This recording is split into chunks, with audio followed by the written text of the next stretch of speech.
So our guest today is in his 10th season of the NFL as a strength conditioning coach.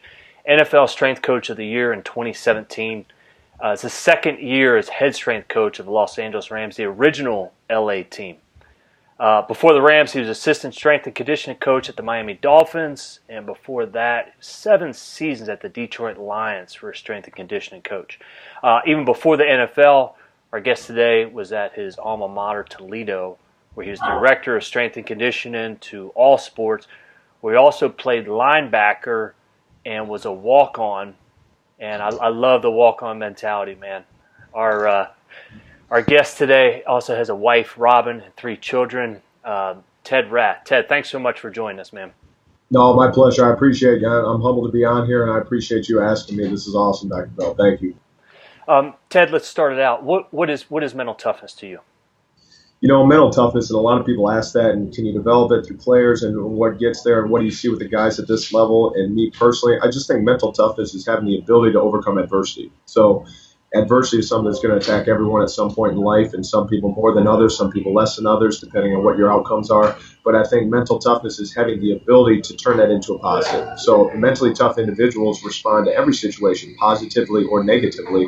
And I think when you truly come across a real mentally tough individual, those are typically the people that can spin that positive outlook on everything. And those are the people that take adversity and not only look at it as, oh, why is this happening to me? They look at it as, okay, this is a growing opportunity. This is an opportunity for me personally, growth-wise. This is an opportunity for me maybe to make an impact on someone else and help them either going through the tough times that I'm going through, or maybe help them avoid those tough times that you might be in at that moment. Excellent. So, in your role in working with so many athletes throughout the years, is this a skill that we can develop, or is it something that we're just born with?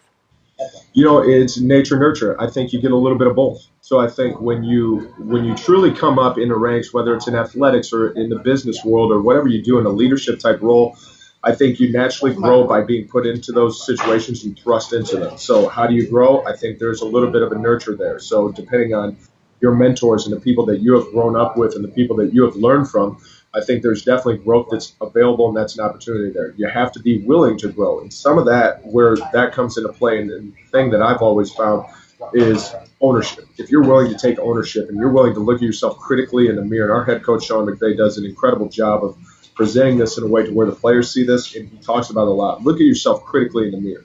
When you can do that honestly and openly and do it every single day, you're going to be willing to step back and learn. So then I think that nature version is definitely available. You can start to become a better leader and develop some of those tools that you need necessarily.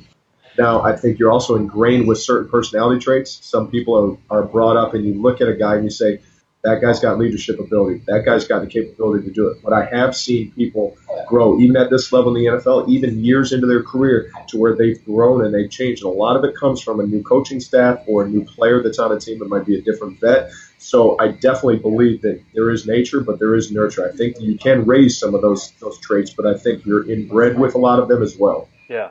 And I think you and I both know the power of the environment that we create. And I want to ask you, about the Rams culture. You use that term like ownership, because I hate the word buy-in, because I think it's just other people buying into what we want for them, where ownership, it's more of their taking ownership of it. Absolutely. No, you hit it on the head. With so in the environment that you're in, how do you, because you always talk about having athletes be comfortable being uncomfortable. So they have to face adversity. Obviously, that's how the muscle grows in itself, and that's how the mentality changes as well. What are some things that you think actually help build athletes' mental toughness and help them overcome that adversity? Well, I think you hit it, because physiologically, if we're talking just human anatomy and everything, there has to be a stress. There has to be a new stress to create adaptation.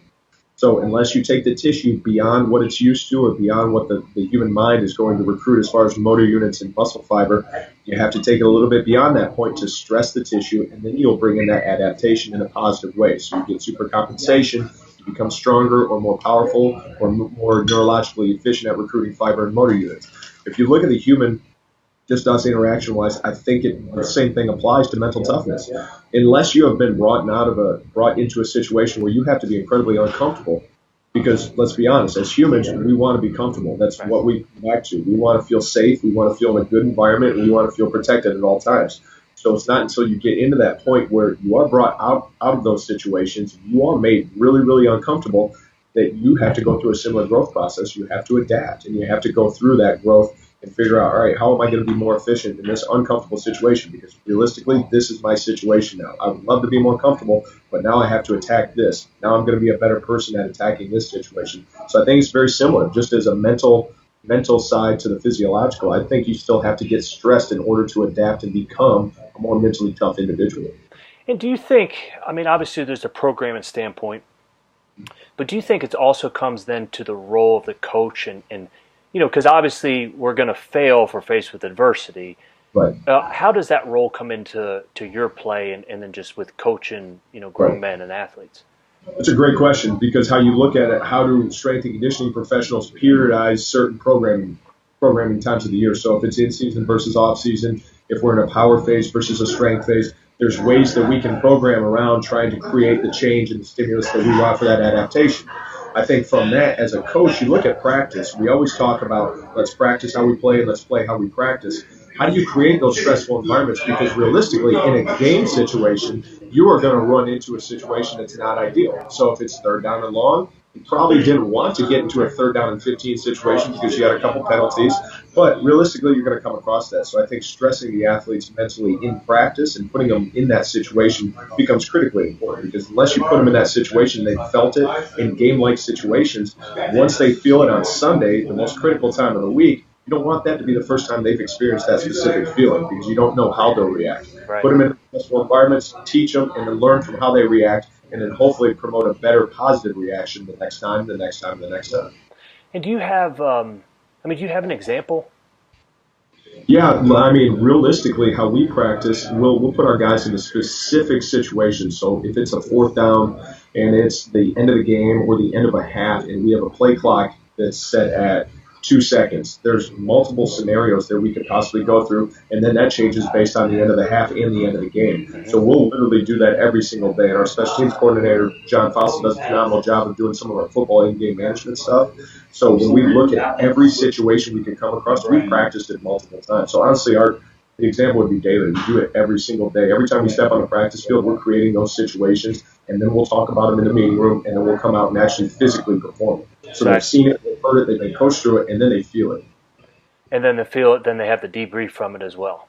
Correct. Yep. Yeah. Yeah. Awesome. One of the really cool things I've seen, and I think I've tried to incorporate personally in with my staff, and just as a performance role, after action reviews. And it's something Navy SEALs do, and it's something that I've found really beneficial, because while it's still fresh, while it's still in your mind, while it's still ingrained, and you just felt it and experienced it, and everyone lived through it, then go in there and say, okay, guys, what went right? What went wrong? How do we fix it? How do we get better? How do we improve from it?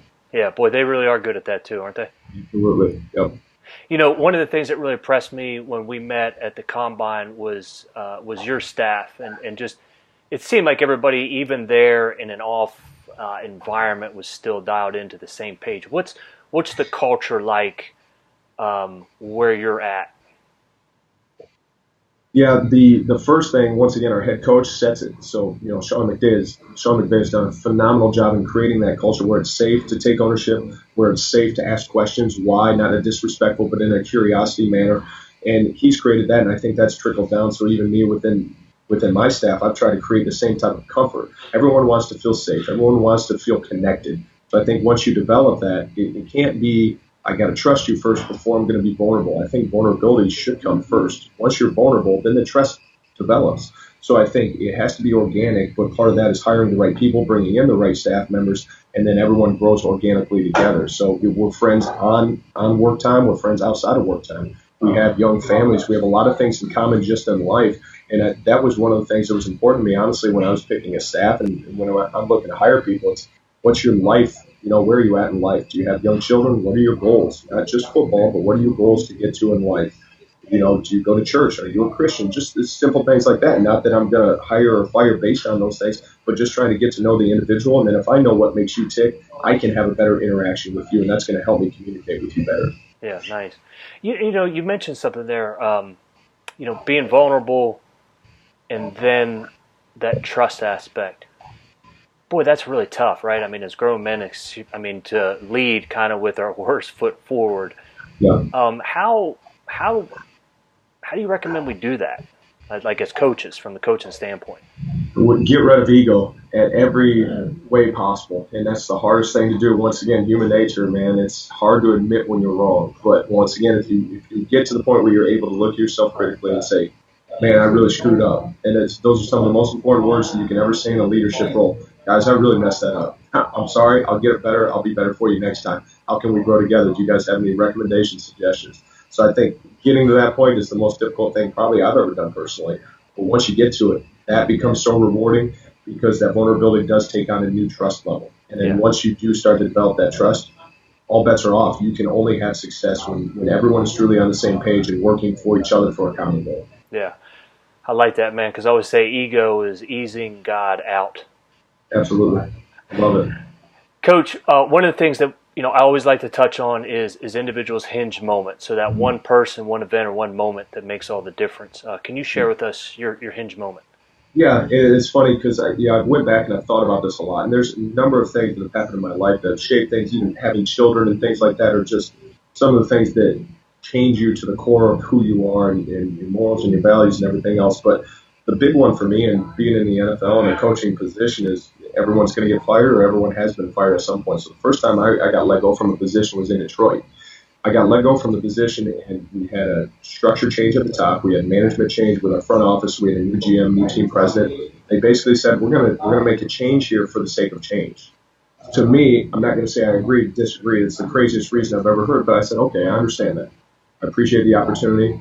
And going from that moment forward to where it just hits you like a ton of bricks the first time, you're not prepared for it no matter what you think could possibly happen. You go through that first cycle of, man, okay, what could I have done different? What could I have done better? Because realistically, the ultimate end game is if you are putting yourself in a situation where you are needed and you are successful in your role, you should never have to worry about it. But going through that process, it's very humbling. So I think from that moment forward, just changing my outlook on daily improvement, daily excellence. How do I approach each and every day? What can I do today? The past doesn't matter. Yesterday doesn't matter. 2 weeks doesn't matter. Last season doesn't matter. What can I do today to put myself and my team in a better position so that we can win? So I think when you get humbled like that, once again, just like anything, mental toughness comes into play. And it's either you're going to respond positively or you're going to sit down and sulk. I went positively. I had multiple job offers that night, and I said, okay, where am I going? Let's go. Let's pick the right one. I ended up going to the Miami Dolphins from there, but it was a catalyst of what brought me here and got me with Sean McVay and with some of the people that are some of the best influences in my life in just a short time, a year and a half to 2 years of knowing them. So I think that path is ultimately going to lead you where you're supposed to be. So having faith and being a man of faith, I always have, the one Bible verse that popped in. It's funny, I look at daily Bible verses and everything else. Jeremiah 29:11 popped up that day, and it's basically summed up. God knows what he's doing. He's going to take care of you. So he knows what he's doing. He's going to take care of you and put you in a situation to prosper and not for your harm. So going through tough situations, still remaining faithful and having that faith to where it's going to work out for the better. And then rewinding now, looking back and saying, that's why this happened. Now I can sit there and say, I'm glad I kept the faith. I'm glad I just kept my head down and kept working and kept moving because everything does eventually work out for whatever you were supposed to do. You're going to be in that role. Knowing the plans I have for you, yeah, it's a good verse. No, absolutely. When you talk about, obviously the daily discipline and focusing on the now and today and letting go of the past, was that something that, with that experience getting fired, did it solidify that, or did it make it more crystal clear? Because it was probably something you did before, but did it make it more front and center? It definitely brought it to the front of what I looked at, because I've always been my own worst critic. Right. If I make a mistake, every small, big, or minute, I look at it and I'll think about it, I'll ponder it, and I'll probably think way too much on it, where I'm trying to say, okay, how do I avoid this? And I think that's the wrong process. So I think it brought it front and center and said, okay, maybe don't look at things like this as far as avoidance. Think of this as a learning experience. So every setback is a setup for a comeback. Okay, it happened because of this, this, and this. Man, that happened. How do I avoid it? How do I avoid it? You almost become so entrenched with the problem that all you try to do is not make that same mistake. You're probably going to trip up and make a couple other mistakes. Instead of learning from that and saying, well, I learned the Edison phenomenon. I learned how not to do something. Now I can try multiple different avenues to get the result that I want, but now I'm going to look at it as, let's try this instead of just avoid that. So once again, glass half full, glass half empty. Part of mental toughness is saying, what can I use in my toolbox? Sometimes it's the failures that you've come across, and those are some of the best learning tools that you'll ever have. I'm pausing a little bit because that's fascinating. So instead of looking at the problem, what I could have done better, what I need to avoid, it's totally switching it and looking at this is this is a good thing. Yep. Can you elaborate just a little bit more on that? Because I really love that point, man. Yeah, so for me, it's almost the process. You keep coming back to the process. So if I did, say it's something as simple as an exercise progression, and I chose an exercise that looking back now was a horrible mistake. And as you know, maybe I eccentrically loaded the hamstrings at a specific point in training camp. And looking back now, it's crystal clear I shouldn't have done it because their workload and their work volume was astronomical at that point from an acute and a chronic standpoint. So if I look back at that, I say, okay, now, the reason I chose this exercise was because I had to stimulate going back to stress. I had to stimulate stress so that I could get the adaptation that I want for the posterior chain of this athlete, in this case, the hamstring.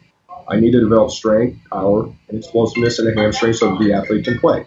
Now, my thought process, I'll come back to the process. My thought process was right. I continue to kind of focus and find the positive. My thought process was right. My stimulus was wrong. So I still need to stress the hamstring, but instead of taking them through an eccentric load where they're already being extremely loaded from a volume standpoint, maybe I can do it in a hip hinge movement. Maybe I can do it from an RDL standpoint, or maybe I can just do an easy concentric movement and then begin to progressively overload that with time and then work back into the eccentric maybe next phase, which would be 3 to 4 weeks. So I keep coming back to the process. Okay, I want to stimulate the hamstring, but I don't want to stimulate it too much to where they will not receive the adaptation I want, and I'll overwork them. So I keep coming back. The process is right. Okay, hamstring. Now, that's led me down 13 different avenues where I can say, here's a ton of other exercises that I can potentially use that will not overstress the athlete, but they'll give me the proper amount of stress so that I can adapt. Yeah, that's a great example, man. With, it's interesting when you mentioned like getting fired and those two types of coaches. I mean, I was always told I'd be fired. I never understood how that was going to happen. I was fired after doing a good job. Yeah. So week of my life down at the Masters with a golfer. A couple weeks later, I was fired because they didn't quite need me at that time.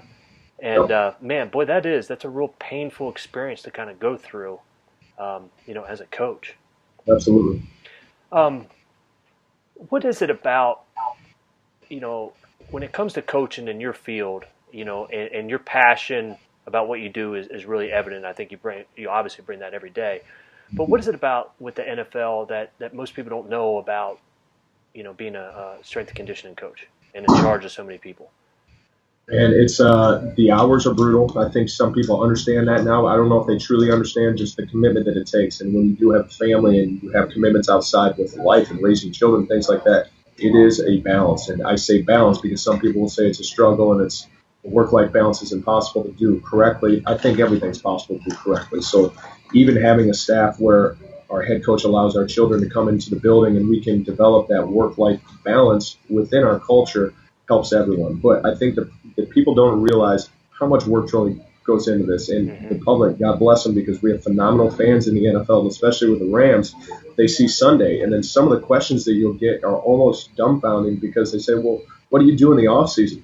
I don't think I've had an offseason in 10 years. I'm still waiting for one. So I think when you actually go through the daily grind and how much work goes into just putting the product on the field for Sundays through that 6-month span of the season is so incredible. Even me being in it, looking back and saying, man, we're in the middle of training camp. We're working 18-hour days, and we're doing it for a month straight, and you don't get days off. And for the next 6 months, people are saying, well, can't you just do this on Saturday? No, I won't have a Saturday off until hopefully February or past. Within that, man, it's the reward comes from the players, the coaches you work with, the staff members you interact with, and the culture that you are able to build with some of the great people that you come across. And then once again, bringing the families into it and developing lifelong relationships with the players and those staff members, and then your children start to develop. And there's nothing more rewarding than working for the common cause and the common good of something. And we're all trying to get a ring, and we all have that common goal. So we're going to try to do whatever we can and hold each other accountable to get there. Yeah, protect the mission. Absolutely. So a question for you, Coach. You mentioned balance, with obviously working with elite athletes, elite coaches. What's something that you do personally to really maintain that balance? Yeah, for me, it's easy because when I go home, it's kids. First thing I do is walk in the door, give my kids and my wife a hug and a kiss, say, I love you guys, missed you guys, So proud of you guys, and just to be back here in that moment, whether it's for 30 minutes that night or whether it is those rare weekends that you get, and then it's setting the phone down and saying, I'm here, I'm going to be the best version of myself that I can be here. One of my favorite quotes ever is, be where your feet are. I think taking that to the next step is be the best version of yourself where your feet are. So if I'm at home and I'm just constantly talking on my phone and work's coming home with me, I'm not being the best version of myself for my children, for my wife, for my home. Now, if I set the phone down and say, I'm going to be dad here, 100% dad, you're going to get, my wife calls me, she calls me aggressive. It's more passionate. Once again, that's a more positive term. I'm passionate about a lot of things. So when I get home, I still have a lot of energy, and I'm still ready to play with the kids and everything else.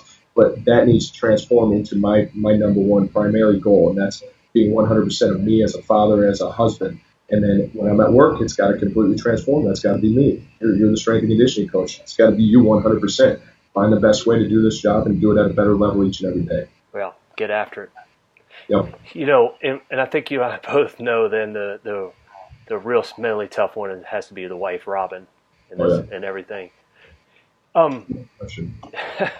Coach, one thing, like in the book of Manning, Archie Manning played 11 seasons in the NFL for the Saints, never had a winning season. Yeah. And one of the things that stood out was that his kids never knew. They just thought he was like good, but they just knew they never won championships. They never had a winning season. How was it, and I guess what advice do you have for those that are listening? How do you let work just absolutely stay at work if you know we go through those troubles? How do we not take that stuff home with us? And you know, that's something I'm still trying to do a better job of, and I think you're never good enough at that. But I think the one thing is realizing, once again, I come back to, all right, I have to remind myself, and I talk to myself more than anyone when I say it, be where your feet are. So if I hear those words click in my head as I'm pulling into my driveway, and it's been a day where I'm like, man, this went wrong, what a day. Open up the door, garage door pops open, and then, all right, be where your feet are. Just having that little echo of walk in the door, and then you hear those little feet running towards you. That they don't know what happened at work, and they don't understand, and nor should they feel the brunt of it. So when it's done, it's done. It's left in my car, then I'll pick it back up when I'm driving to work the next day.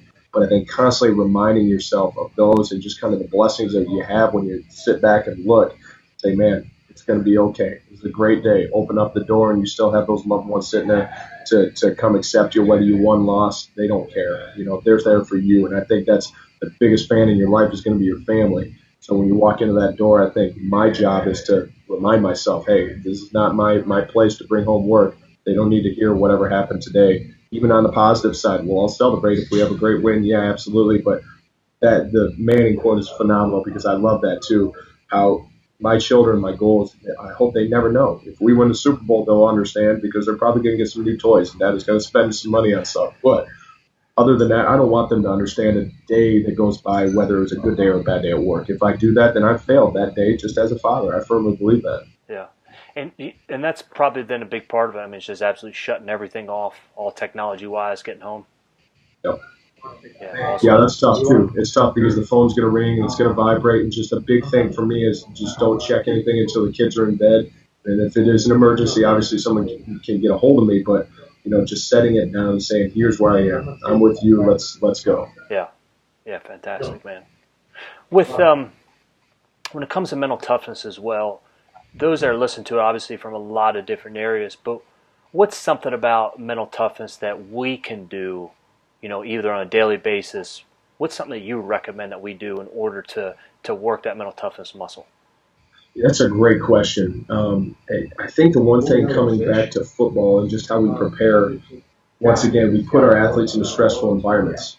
From a physiological standpoint, I put athletes in a stressful environment. From a personal standpoint, I almost think in order to maintain growth and to maintain that trajectory where you're trying to become more mentally tough, daily improvement, daily excellence, I think you have to put yourself in stressful situations. So almost put yourself out there and going back to learning how to be a little bit more of an owner and admit mistakes and, you know, apologize when you screw up. Those things, I think, put yourself into a really stressful environment and they put you outside what your comfort zone is. I think once you can do that, you finally stress yourself a little bit, and then that allows for that growth to come in. So just like in football practice or just like in a weight room, we're trying to create a little bit of stress, but not too much so you can't adapt from it. We're trying to create just a little bit so that we can get that true adaptation. Yeah. And is it okay to ask, like, what's something that you do? And I know the continuous improvement and the debriefing that you do, but what's something that you do to get yourself out of your comfort zone?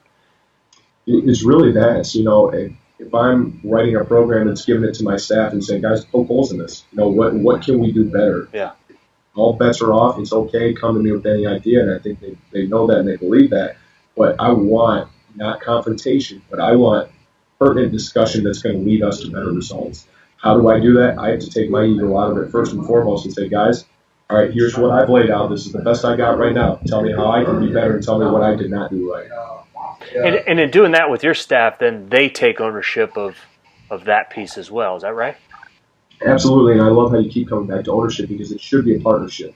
Whether it's coach, player, whether it's staff members, there's no level to a great idea. Jim Caldwell, who I was fortunate to work for in Detroit, he always said there's no rank to a good idea. So if you go back to the military and you look at their structure, if you are the lowest level private but you have a phenomenal idea, it's your mission, it's your duty to make sure that climbs up the progressive chain of command, because if you don't speak up, then we're all involved probably not getting to the level that we need to get at. So when everyone feels that ownership and everyone feels that involvement, people are more willing to say, hey, let's try this. Have you thought about this? And ask those why questions that really lead us to growth. I think we just got the title of this podcast, man. There's no rank to a good idea. Love it. Hey, Coach Ted, I really appreciate you taking the time. Wish you all the best in the seasons upcoming. I know you have an excellent thing there going in Los Angeles with the original LA team. Yep. But thanks so much for joining us, man. Thanks, Dr. Bell. Once again, thank you. I'm humbled that you had me on here, but thank you very much. I appreciate your time. Best of luck with everything. God bless. Cheers.